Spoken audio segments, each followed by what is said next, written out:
Before I begin, a quick note. Because of platform length limits, this is the first half of the full speech. When you say continue, I'll deliver the rest seamlessly in the same tone. Flow. Silence is one of the most misunderstood forces in human psychology. We are taught to believe that power lies in words and explanations and closure. In one last message that finally makes the other person understand. We are conditioned to chase resolution, to fill gaps, to soothe discomfort with communication. But there is a moment, a very specific psychological moment where silence stops being empty and starts becoming thunderous. And that moment is when you never reach out again, not to explain, not to argue, not to defend yourself, not to remind them of your worth. You simply disappear from the emotional stage. And that is when something very unsettling begins to happen in the mind of a narcissistic person. To understand this, you have to understand how their inner world actually works. From the outside, narcissistic people often look confident, dominant, even untouchable. They speak with certainty. They rewrite narratives effortlessly. They dismiss pain as weakness. But internally, their sense of self is remarkably fragile. It is not built from within. It is constructed through mirrors, through reactions, through attention, through emotional engagement. They do not regulate themselves internally the way emotionally healthy people do. They regulate through you, through your reactions, your anger, your tears, your explanations, your attempts to be understood. Even your pain becomes fuel, especially your pain, when you are in contact with them, even when the contact is negative. You are still participating in their emotional economy. You are still confirming that they matter, that they have impact, that they can reach inside you and move something. And as long as that dynamic exists, they feel psychologically anchored. They may complain about you, devalue you, or discard you. But your emotional availability, even in protest, reassure them of their relevance. This is why arguments with a narcissistic person never resolve anything. They are not about truth or understanding. They are about stimulation and control. When you defend yourself, you are still engaged. When you explain, you are still centered around them. When you ask why, you are still placing them in a position of authority. They may appear dismissive, but internally they are registering something far more important than your words. They are registering your presence. Now enter silence. Not the silent treatment meant to punish or manipulate, but the kind of silence that comes from clarity. The silence that says, I am no longer available for this dynamic. The silence that is not announced, not dramatic, not performative. You don't say goodbye in a long paragraph. You don't threaten no contact. You don't leave the door open with friendly check-ins. You simply stop reaching out. You stop responding. You stop explaining. You stop orbiting. At first, they don't understand it, because silence like this does not fit into their usual scripts. In their world, people leave loudly. People leave crying. People leave begging. People leave angry. People leave and then come back. People leave but still watch, still react, still respond. Your silence does none of that. It doesn't argue. It doesn't protest. It doesn't seek validation. It doesn't even accuse. It just exists. Initially, they may feel relief. They might tell themselves that you were the problem, that you were too sensitive, too demanding, too emotional. They may enjoy the absence of accountability. They may even feel triumphant, assuming you'll break, assuming you'll miss them, assuming you'll reach out once the discomfort of distance sets in, because that's what usually happens. People return. People need closure. People need answers. But then time passes, and something subtle begins to shift. They notice the absence of your reactions. There's no message, no emotional flare-up, no indirect signal, no attempt to be seen. And that's when the silence starts to feel different, not peaceful, not neutral, unsettling, because silence, to them, is not emptiness. Silence is loss of control.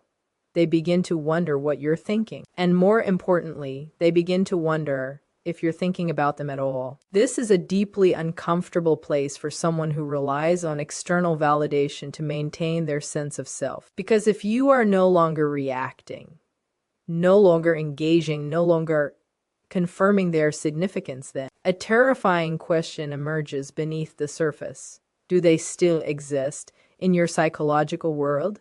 For a narcissistic person, being forgotten is far more threatening than being hated. Hate still acknowledges presence. Anger still signals relevance. Indifference is annihilating. This is when the mental replay starts. They go back over conversations. They re-examine moments where they felt powerful. They recall the times you challenged them, the times you withdrew, the times you looked tired or distant, not out of empathy, but out of self-preservation. They are scanning for signs. Signs that you are still emotionally tethered. Signs that they can still provoke something. And your continued silence provides none. This creates what psychologists might describe as a narcissistic injury. Not because you insulted them, but because you removed the mirror. Without your emotional reflection, they are left alone with a self they don't know how to soothe. Their internal narrative starts to wobble. They may feel irritation, then anger, then confusion. They may oscillate between dismissing you entirely and obsessively checking for CS of you. Social media, mutual connections, old messages, anything that confirms they still occupy space in your mind. And here's the critical part. They don't miss you in the way emotionally healthy people miss someone. They don't grieve connection. They miss access. They miss regulation. They miss the role you played in stabilizing their self-image. Your silence disrupts that system. This is often when they attempt to reassert contact, not necessarily with vulnerability or accountability, but with something designed to provoke a reaction. A casual message, a cryptic comment, a reminder of shared history, sometimes even hostility, because any response is better than none. Any emotional engagement restores the dynamic they understand. But when silence continues, when you do not take the bait, when you do not rush to clarify or defend, the realization deepens. They begin to sense that something has ended without their permission, and that is profoundly destabilizing. Narcissistic individuals need to control the narrative of ending. They need to be the one who discards, who decides, who defines the story. Your quiet exit denies them that power. In your silence, there is no explanation for them to twist, no apology to weaponize, no outburst to ridicule. Just absence. And absence cannot be argued with. It cannot be gaslit. It cannot be reframed easily. It simply is. This forces them into a psychological corner they avoid at all costs. Self-confrontation, not deep insight, not accountability, but a momentary glimpse of their dependency on others for self-definition. And even if they never consciously admit it, something registers, something shifts. They feel smaller, less anchored, less certain.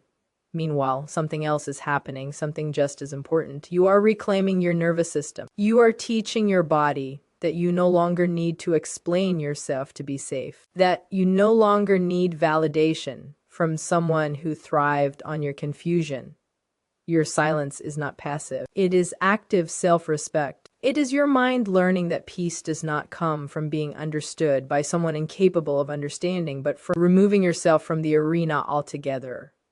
And this is why silence, when used intentionally, is so powerful. It is not about punishment. It is not about winning. It is about disengagement from a system that required your suffering to function. When you never reach out again, you are not trying to teach them a lesson. You are teaching yourself that your energy is finite and your presence is not a resource to be exploited. They may never fully articulate what they lost. They may never apologize. They may rewrite the story to protect their ego. But on a psychological level, they realize something fundamental. The supply is gone. The mirror is gone. The stage is empty. And no amount of grandiosity can fully replace the quiet certainty that comes from being chosen, engaged with, reacted to. Your silence becomes a boundary they cannot cross. And boundaries, especially unspoken ones, expose exactly where their power ends. When you stop reaching out, you are not disappearing. You are becoming unreachable. And that distinction changes everything. When you stop reaching out, what you are really doing is interrupting a psychological system that depended on your participation to survive. And that matters Because a narcissistic personality is not structured the way a healthy one is. Most psychologically integrated people carry an internal sense of continuity. They have values, a conscience, an identity that persists even when no one is watching. A narcissistic individual does not operate from that internal center. Their sense of self is externalized. It is constructed moment by moment through feedback, reactions, admiration, fear, anger, or distress in others. In other words, they do not feel real unless someone is responding to them. This is why engagement of any kind keeps the dynamic alive. Praise feeds it, but so does conflict. Tears feed it. Long explanations feed it. Even withdrawal that is emotionally charged feeds it. From their perspective, your reaction confirms one thing above all else: influence. Influence means control, and control means safety.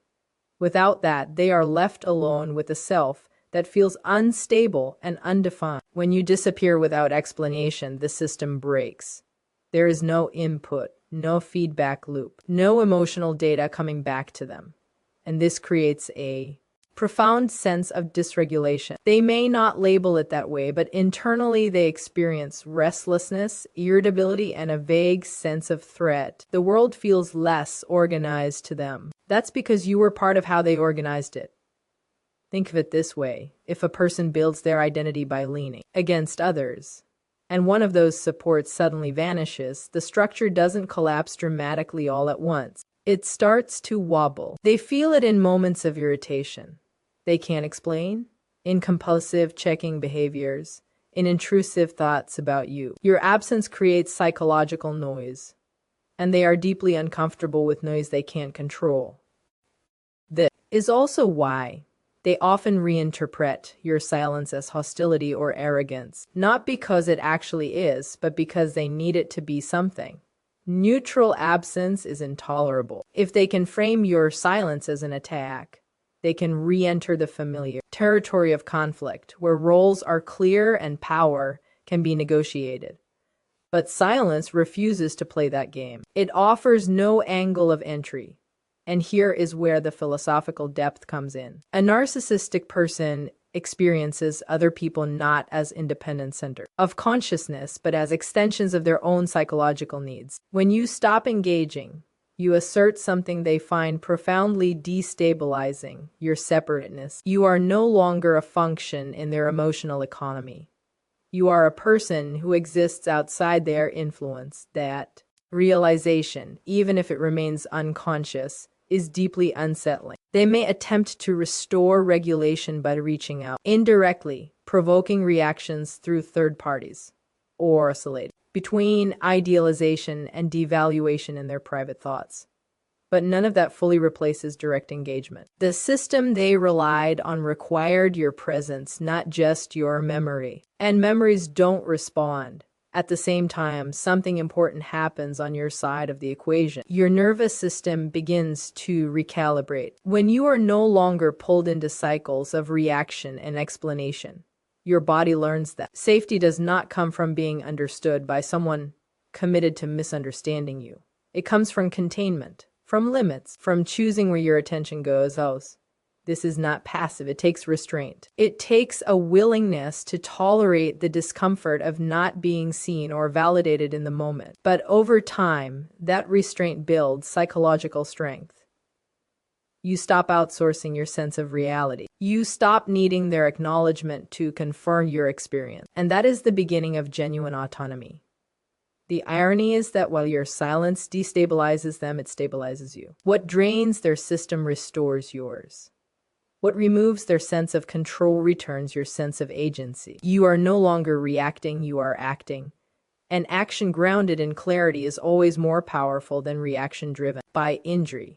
So when you choose not to reach out, understand what you are really doing. You are not disappearing. You are withdrawing energy from a system that depended on your depletion. You are refusing to be the regulator of someone else's fragile identity. And in that refusal, you reclaim your own, because the moment you stop feeding, what harms you is the moment you start building something that can finally stand on its own.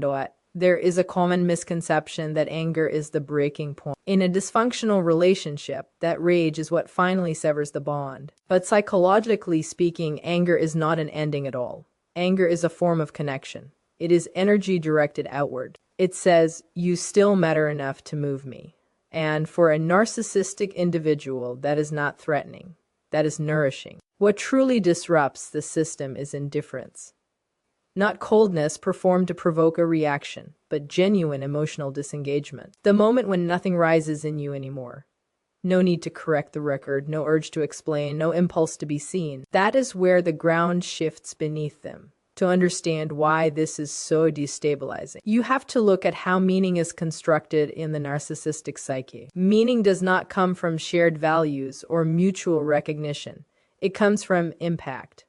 From the ability to evoke emotion in others. Strong reactions, whether positive or negative, are interpreted as evidence of significance. If you are angry, they are important. If you are hurt, they are powerful. If you are pleading, they are central. Even your suffering becomes a kind of proof that they exist in a meaningful way. Indifference strips that away. It does not argue. It does not accuse. It does not even reject directly. It simply withdraws investment, and that creates a psychological vacuum. Because without your emotional response, there is no feedback confirming their relevance. They are left speaking into a void. And human beings, particularly those with fragile self-structures, do not tolerate that well. This is why indifference is often misread as cruelty, not because it actually is, but because it deprives the other person of what they unconsciously feel entitled to, your emotional labor. When you stop reacting, you are no longer playing the role assigned to you. You are no longer the one who absorbs, responds, or repairs. You are no longer available to be activated. And that absence forces a confrontation with something they work very hard to avoid. Insignificance. Hate keeps the story alive. Indifference ends the narrative. Hate allows for counterarguments, justifications, moral superiority. Indifference offers none of that. It does not say, you were wrong. It says, you no longer occupy space here. And that is far more difficult to defend against. There is no villain to fight, no conflict to dominate. Just silence where validation used to be. From a philosophical perspective, this touches on something fundamental about human motivation. We are not only driven by the desire to be loved, but by the desire to matter, to register, to leave a trace. For someone whose identity is built almost entirely on external reinforcement, indifference feels like erasure, not physical disappearance, but psychological extinction. And that is terrifying. This is often the point at which they escalate, not because they miss connection, but because they miss evidence of impact. They may provoke, they may criticize, they may attempt charm or nostalgia, anything to pull you back into reaction, because reaction restores meaning. Reaction restores hierarchy. Reaction restores control, but when indifference is real, when it is not a strategy, but a settled internal state, those attempts fall flat. There is nothing to hook into. And over time, that teaches a quiet but profound lesson, not to them necessarily, but to you. You learn that you do not need to be emotionally activated to exist. You learn that your worth does not depend on being mirrored by someone else's attention. You learn that peace is not found by winning arguments, but by refusing to live inside them. This is where your power actually resides, not in dominance, not in moral superiority, but in the capacity to withdraw attention from what diminishes you. Attention is a finite resource. Where you place it shapes your character, your values, and your future. When you stop giving it to someone who feeds on reaction, you free it for something more constructive, something aligned, something real.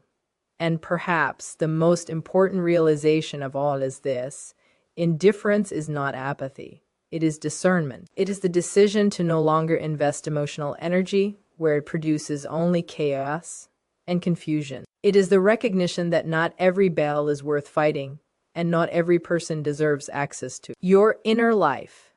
Because the moment someone can no longer move you, they no longer control you. And the moment you choose where your attention rests, you reclaim the authorship of your own life.